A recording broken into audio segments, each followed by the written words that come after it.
The first major use of poison gas was by the Germans in 1915. The Germans fired more than 150 tons of chlorine gas at the Allied soldiers. This devastated the Allies' line and made a huge impact in World War I.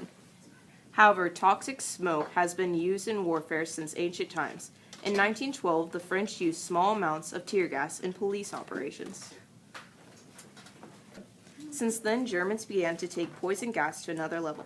They began with tear gas, but due to its lack of effect, they later developed bromide, chlorine, and mustard gas, each one with different deadly effects. The first use of bromide bomb was by Germans in January 1915. Germans fired shells loaded with the lethal gas at Russian troops at Olmos. Because of the cold, most of the gas froze, but the Russians nonetheless reported more than 1,000 killed.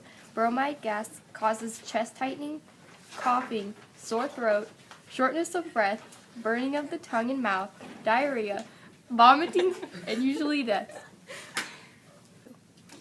As you know, the first use of chlorine gas was by the Germans on April 22, 1915. This gas caused many deaths as well and includes symptoms of difficulty breathing and coughing. Listening to the lungs will also generally reveal crackling.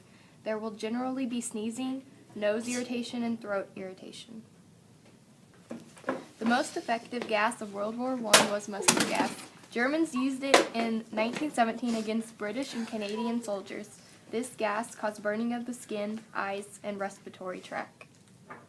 Eventually, France and Britain began developing their own chemical weapons and gas masks. With both sides using the protection and gas, the strategic importance of the chemical weapon was essentially negated.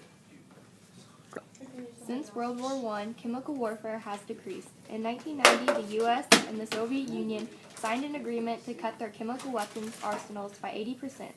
In 1993, an international treaty was signed banning the production, stockpiling, and use of chemical weapons. It took effect in 1997 and has been ratified by 128 nations. With poison gas, the world learned an important lesson.